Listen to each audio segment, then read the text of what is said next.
Hi everybody, this is Bill Broad. I'm the publisher of the Syracuse New Times, and this is Talk Back with the Publisher, where I take questions from our readers and our web viewers and try to answer them and give you some insight into the operations of our paper. This week we had 3 questions. The first one was, please give us a direct link to club dates and the fastest scroll through for a smartphone. Well, I have an Android smartphone, so I've just pulled up syracusenewtimes.com on my smartphone. And in the first main menu, there's a drop-down for calendar. And there's add event, and since club dates is the most popular part of our calendar, we have a direct link to club dates. When you click that, it takes you to the club dates for today's date. So here are the dates and the activities under club dates for today.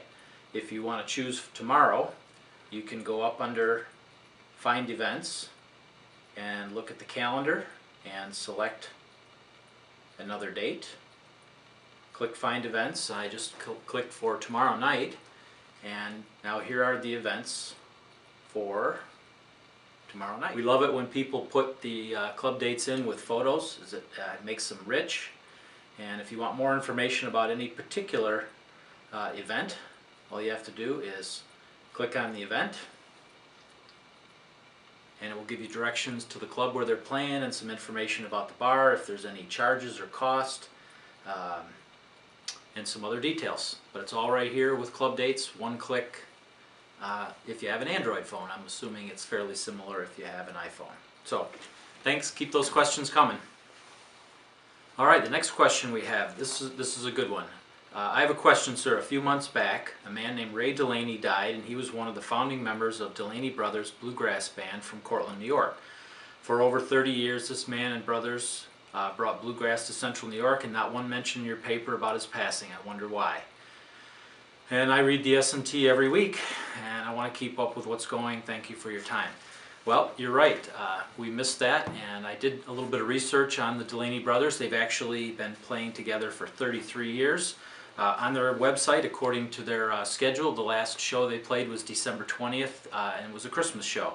And they are playing without their brother Ray, and they've actually now brought in some new family members, some young family members. They're into the 3rd generation of Delaney Brothers bluegrass. But for those of you who are interested in Ray Delaney and the Delaney Brothers, you can get more information at DelaneyBrothers.com.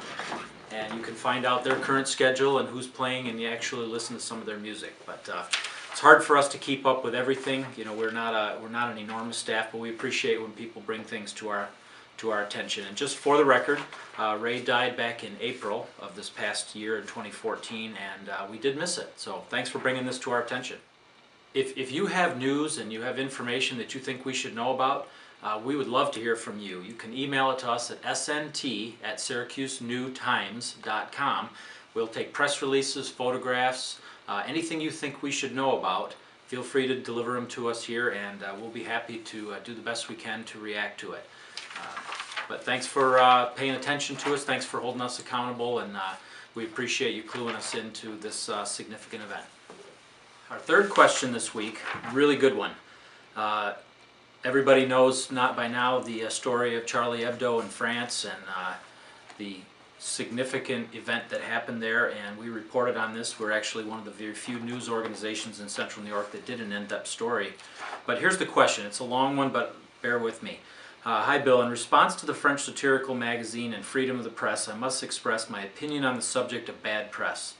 Every freedom must be balanced by an equal dose of responsibility and good judgment. Just as many Catholics would respond in anger to an unfavorable portrayal of the Pope and his flock of cardinals, Charlie should expect an angry response from Muslims to insulting cartoons of their faith, no matter how accurate or deserved in the eyes of Charlie.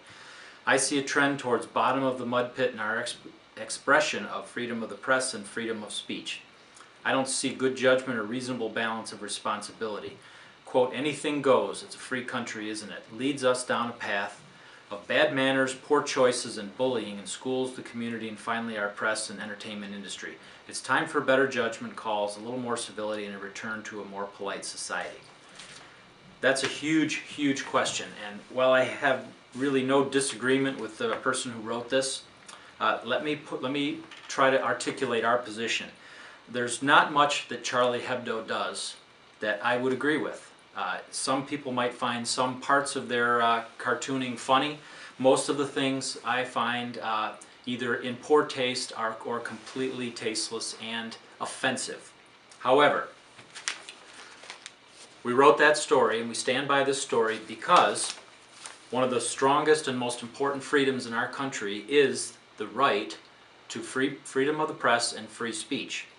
The problem that we have is if we don't defend the people that aggravate us and insult us and infuriate us, and if we don't defend their right to free speech, then we can never defend our own rights to defend the things that are important to us. And what happens is these freedoms would then be chipped away over time, and it would start with Charlie Hebdo, which is easy to argue against their right to be completely offensive and to piss everybody in the world off.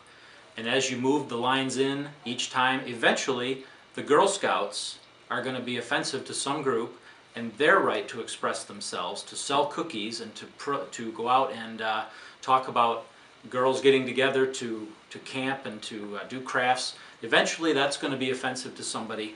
And the problem is once you start down that slippery slope, you can never end. So therefore, while I don't agree with much that Charlie Hebdo does, I am willing to defend their right to free speech, and I'm glad to see that the rest of the world reacted as they did. Just to give you some context on how important the rest of the world looked at that, Charlie Hebdo generally prints 45 to 60,000 copies of their magazine. They printed, the last I looked, over 7 million copies. So lots of people were influenced not just by our story, but by this story as it went around the world. And I'm glad to see that people were willing to go to the ramparts, as you will, and defend free speech from all points of the world. We stand by that story. We're proud of this story. I'm exceptionally proud of the staff work on putting this together. And I'm glad you asked that question and gave me an opportunity to respond. I appreciate your questions, and we've had a chance this week to answer a few more. Keep them coming. If you will scroll down to the bottom of this page, you'll find a question form, and if you wanted to submit a question to me or somebody here on the staff, please do. We like to hear from you, and we're anxious to keep engaging with our readers. So keep that all coming, and we appreciate it. Have a great weekend, everybody.